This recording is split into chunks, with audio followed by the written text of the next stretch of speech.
Good evening, my feast friends. Hello, how are you all? Lovely to see you again. Have a few things to share with you this week. I guess the theme will be based around apples because we have an abundance of delicious apples and we have some nice heirloom varieties to share with you shortly as well. Now at the end of this presentation we have some free-range Celtic musicians. Some of them played at our Super Saturday. Saturday just gone, they had a bit of a open mic jam session and from all accounts that was very, very entertaining. Would that be right, Andrew? Excellent. Bananas have climbed yet again. I'm not sure when the end is in sight in that regard, but look, at least they are lovely little pieces this week. Remember, another great source of potassium is the kiwi fruit, which we showed you last week. Now, oranges are starting to move down in price. We've got beautiful, fresh navel oranges, nice and fresh off the tree, $2.99 a kilo. Whilst we have the citrus theme, mandarins are also starting to move downwards in price. So again, imperial mandarins at $6.99 a kilo. We've got them netted up there. That's how many you'll get for a kilo. Of course, don't forget the great deals we've got on kiwi fruit. John has a great crop this year. We'd like to see him make the most of it. This is Anne, one of our lovely regular customers. How are you, Anne? Oh, well, thank you. How's winter faring for you? Good so far because I haven't caught a cold and I haven't had the flu. Okay. And you put that down to your healthy lifestyle? You exercise a lot? I do put it down to the yourself. food that I eat and exercise and keeping warm, but I think food's very important to get enough antioxidants and good organic food, and that's why I'm here today. Goodo. What's on the menu? Well, I want some of your celery, so that celery and carrots and parsnips if you've got them, and onions. I'm going to make a winter soup. Goodo. Swedes? Oh yes, sometimes I put sweets in there. Turnips maybe?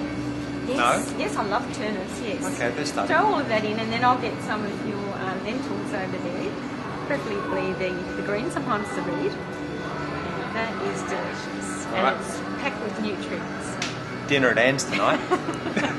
Apples, great selection of apples. We have various grades. These are Tasmanian grown Fujis. These are $4.99 a kilo. They're lovely and crunchy, a great little size. Through to our absolute primo Fuji apples, the forest orchard apples, which are again well priced at $6.99. We have quite a selection of heirloom varieties of apples to share with you today. Now, I don't know where to start. There's quite a choice. Now, we have a few varieties: Brazil, Bryn, Red Splendor, Crofton, Braeburn. Now currently we have a 10 buy, so basically 2 of each varieties. There's 5 varieties, 3 of them are actually related to Fuji. So these are the Brazil apples, and they are actually a variety of Fuji, as are the Bryn apples. Now I have worked my way around each of these. They are all very, very crunchy. Some are sweeter than others. I would say they're all on the sweet style of things, like you would imagine a Fuji to be. These are the Red Splendors. Just have a look at the colour, which is also the other Fuji related. Super crunchy, lovely and sweet. Probably the crunchiest of all the apples though would be the Braeburns. They're a good keeper, very firm and crisp. Now really, look, it's a great opportunity to try a few different styles. As I said, 2 of each type. So that's 10 different apples in a pack. We'll label them all for you so you know which ones are which. Now, if you needed any other great motivation to eat apples, look at a few points on nutrition and health. Certainly vitamin C, potassium and loads of fibre in your apples. Loads of antioxidants and polyphenols. Now polyphenols are shown to assist in building muscle and reducing excess organ fat. Florazin, a particular polyphenol, which is shown to prevent bone loss. Now, when you're eating your apples, I eat everything but the stem on the end. I love eating the seeds. The seeds contain amygdalin. Now, in its purified form, that's known as B17. Organically grown apples, these aren't waxed. To me, as I've mentioned to you previously, conventionally grown apples, you know, with that deep, waxy luster, they look like cadavers in a morgue.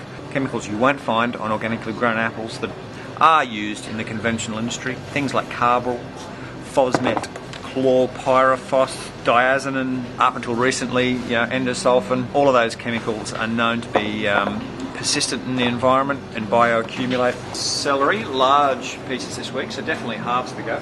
Definitely the garlic to buy this time of year is the giant Russian, nice large pieces. We do have Italian still around. As you can see, it's starting to show a little bit of growth because that's what it wants to do at this time of year. Limited supply of Swiss browns. Plenty of white button mushrooms. Sprouts, look, we've got bean shoots, not something we often have. Great to throw into salads or into your stir fries. Zucchini, look, zucchini pieces, they're pristine, they're a good size. Zucchini, along with tomatoes, capsicum, some of those summer crops are starting to climb a little bit in price. Now we have celeriac. This is a little bit of a rare treat. Great to grate into salads, slice into stir fries, juice. The beans are great. Now, Anne, as we already know, is putting some Swedes, turnips, parsnips into her beautiful soup tonight. Now, as we leave you, we're going to leave you with some of the beautiful music that was played here at the cafe last Saturday. The Celtic free-range sessions, free-range musicians. It was an open mic, open jam. And there's also a little bit of an interview with Gary, who I guess is the coordinator for the proceedings. Have a super week. Thanks very much for watching. Farmers Market back this Sunday. It's back for 2 weeks, and then we've got 2 weeks off. So enjoy.